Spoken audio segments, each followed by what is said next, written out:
Hey, Chris Lipe again here with the isolated vocal track from Another One Bites the Dust.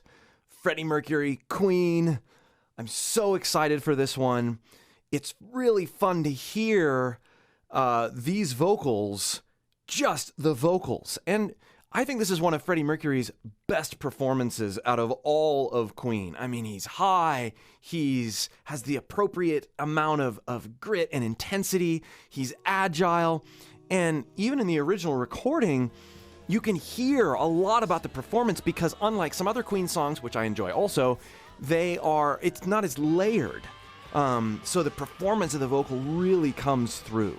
Good stuff, and I love the groove. And in addition to unpacking some of the runs and lines that he does and placement and airflow control, all those sorts of things, I'm also going to be talking a little bit about production because when you're singing this dynamically, you need help from your signal chain in the recording studio and even live. So we're going to get into some of that too. If you'd like help unpacking your own voice and you're also interested in production aspects of vocal recording as well, click the link below and join my free course. And I'll start out by helping you discover what your voice can really do. And then as you work through more material with me, you'll be able to figure out how you can make your voice sound great too in a recording and live situation. Here we go. Let's go! Now, what I really want to point out here is listen to what he does with his breath. This is Cornell does this a lot. Freddie Mercury does this a lot. Really good singers do this, where they exhale at the end of notes and grunts. It's an audible exhale. You'll hear this throughout this track. Try it. I mean,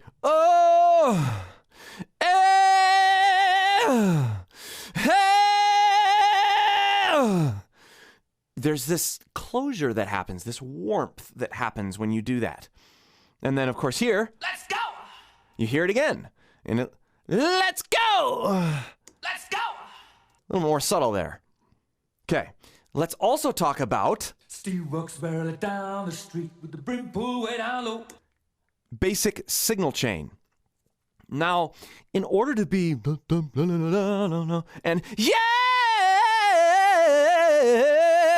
in order to be doing both of those things and feel free performance-y wise, we need to have lots of audio compression. Now, I'm compressing on the way in using a preamp over here so that my low volume and my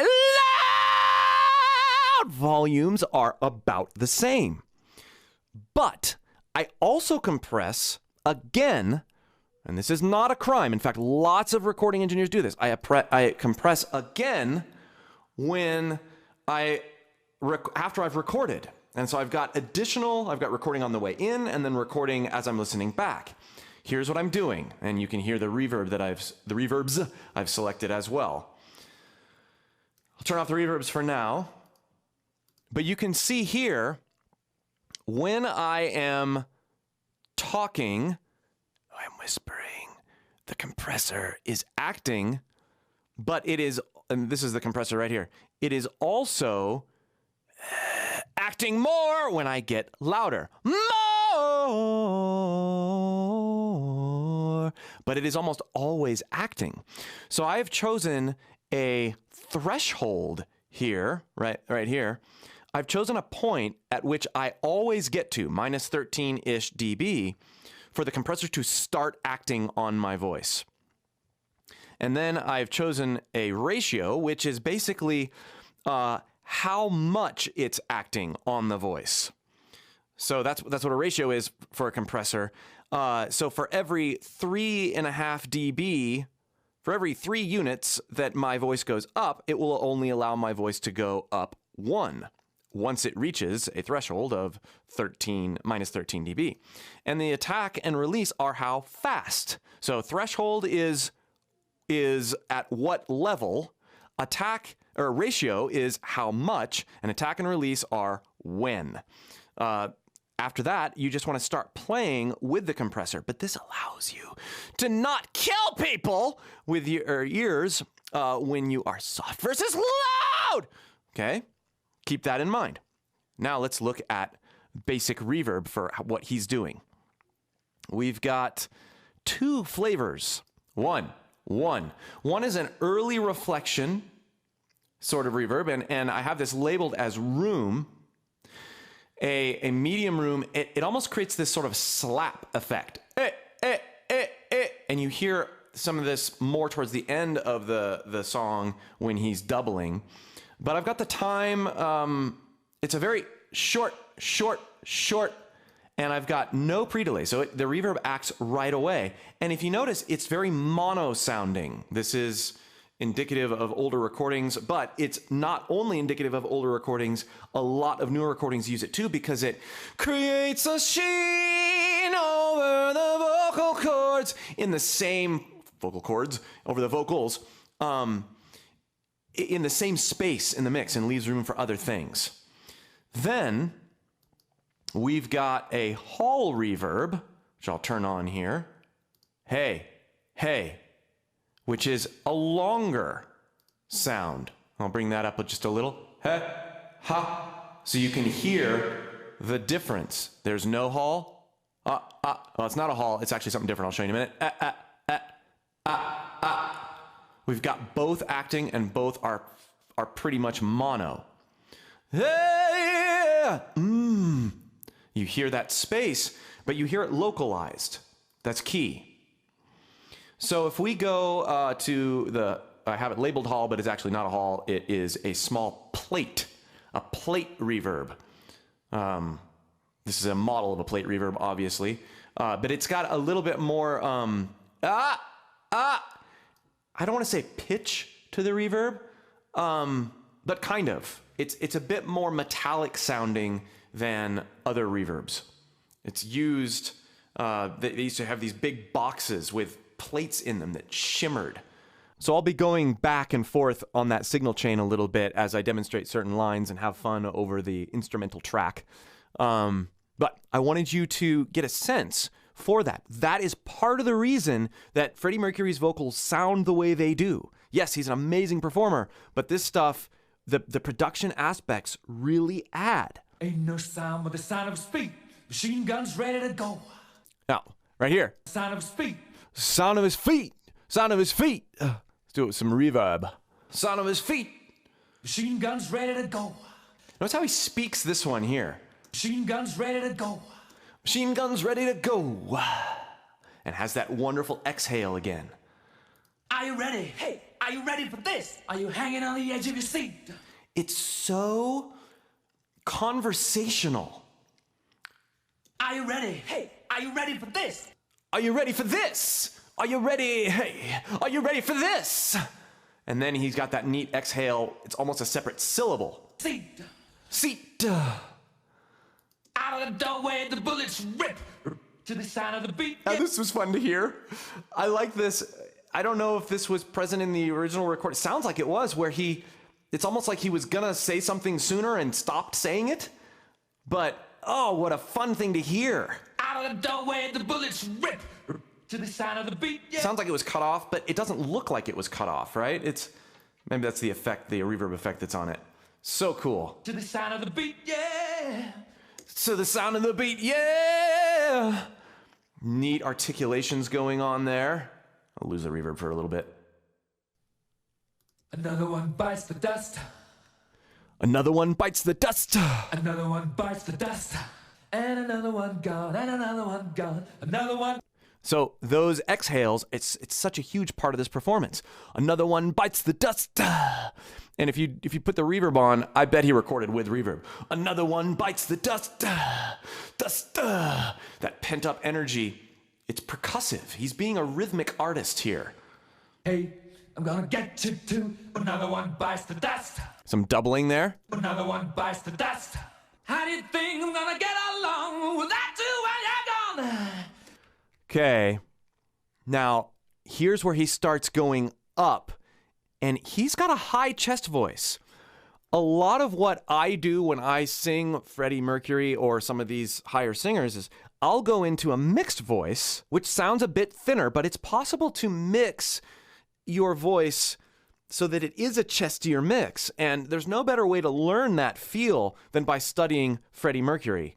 So as I sing some of these lines, you're going to notice, I'm going to start thin, so I can get the note and get the sensation. And then I'm going to blend more chest as well as use compression and moderate my airflow that way so that I can get a bit more of that going from a to a yeah. There's more chest in there, or the perception of more chest. It took me for everything that I had and kicked me out of my own. Okay, I love this line. Are you happy? Are you satisfied? I'm satisfied. Let's get there. There's the pitch. Thin, but clean, which is where you always want to start.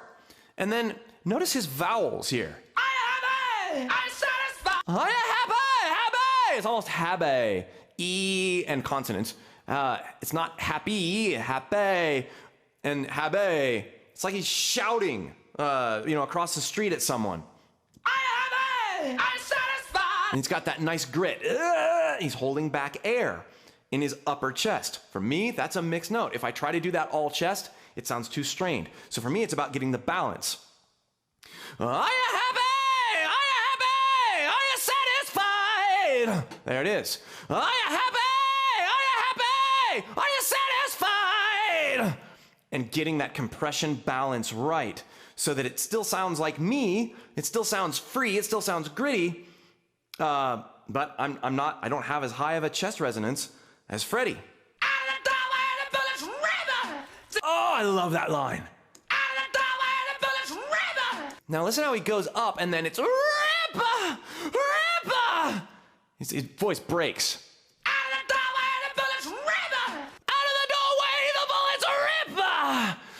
So engaged, and he takes that same sort of mantra he has, Rippa! And just awesome. Another one bites the dust.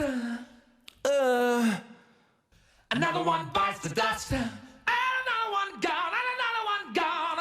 Part of getting that placement in your own voice is interacting, I think, with a audio compressor in your signal chain, and then working with your own compression. But I like to slow, especially Freddie Mercury's lines, down and really focus on the formation and placement and resonance, and then gradually speed it up. And another one gone. And another one gone. And another one gone. And another one gone. And another one bites the dust. It's not exactly what he's doing, but I'm really focusing on how those notes feel as I do it. And then gradually I can experiment with thinning out a little bit, a thinner mix, and another one gone, and another one gone, and speed it up a little bit, and then work my chest back into it. And another one gone, and another one gone. And another one gone, and another one gone. Yeah, there it is. Gone, another one bites the dust. Love the double there. Another one bites the dust. Hey, I'm gonna get you too. Another double here. Another one bites the dust. By the way, part of why I stop so much is because I don't want the YouTube video to get blocked or flagged. And if you play shorter segments, you've got that. Or you don't have that. Take it. Love these little improvs. Hey. Hey! Take it. Take it! Even that is a good thing to practice. Slide up. Take it! By the dust. By the dust! How chesty can you get, right? He's definitely got more grit there, more chesty, compression-y, gritty. By the dust. By the dust!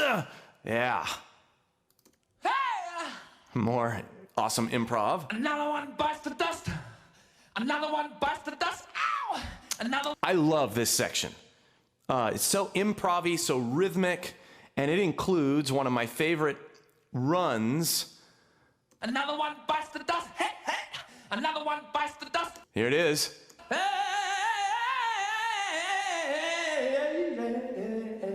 love how he starts so, hey, starts so hot and does the line and then trails off. Hey,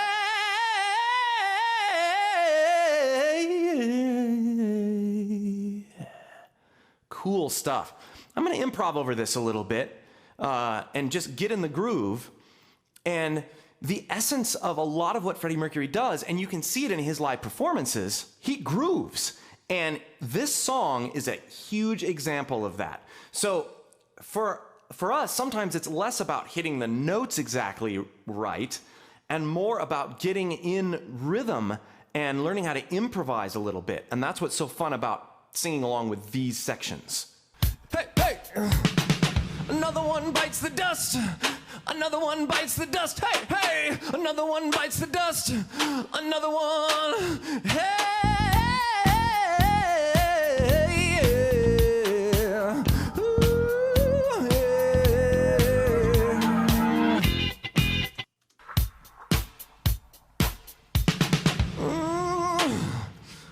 Another one bites the dust. Another one bites the dust. Hey, hey.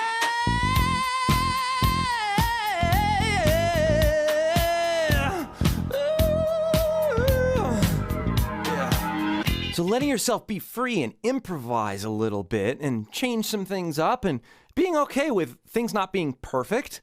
This is learning, this is practicing, and you never know when you might record something and listen back to it and actually kind of like what you did and use it somewhere else or complete a cover of this song. There are plenty of ways that you can hurt a man and bring him to the ground. So we've got doubling in addition to the reverb here. To the ground. To the ground.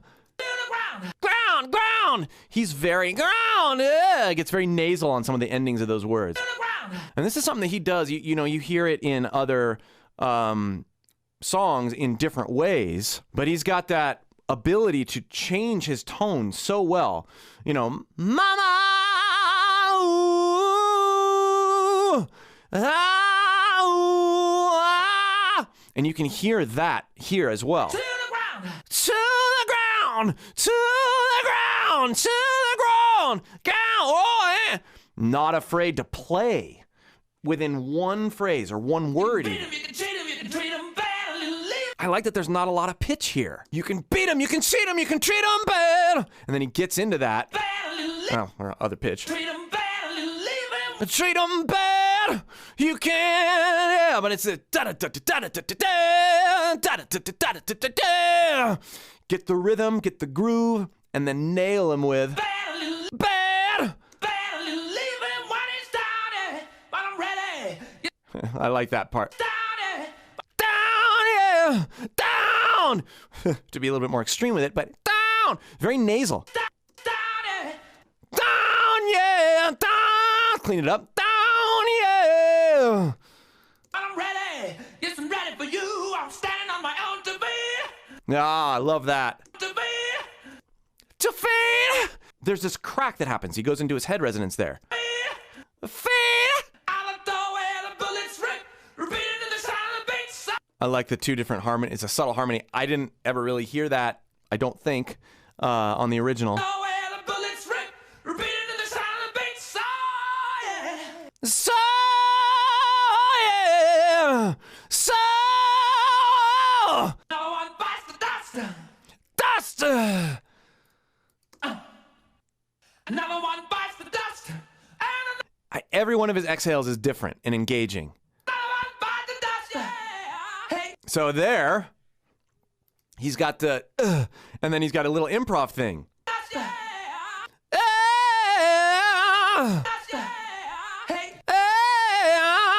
In addition to the, now listen to this, the different placements here.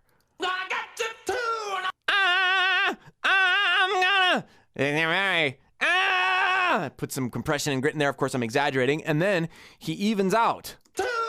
Two! I'm gonna get you two! I'm gonna get you two! This is intentional. I mean, he's probably not thinking about every little thing, but he's practiced this enough to get that sort of dynamic placement and resonance changes so that his voice is so much more engaging. Bite the dust! Bite the dust! Extra grit there. So that's just fry and a little bit of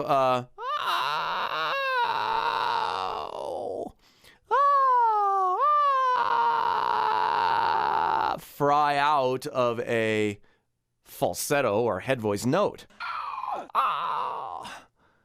Should I? Hey, Eh. all right. I mean, just wonderful little nuggets. I mean, it's like learning a guitar lick or something. All right. All right. All right. What can we do with it? Can we honk with it? All right. Or all right. Darken it a bit. All right. Honk it at the beginning. All right. All right. Thanks so much for hanging with me as I unpacked Another One Bites the Dust, one of what I believe to be Freddie Mercury's most amazing performances. It was so fun to hear it and experience it and try some things with the isolated track and backing track. So cool. If you'd like me to do more of these videos, leave me suggestions, and if I can get a hold of the isolated track somehow, I will, and I'll do the video. Also, if you'd like more help unpacking your own voice, click that link below and join my free voice course. We'll see you for more.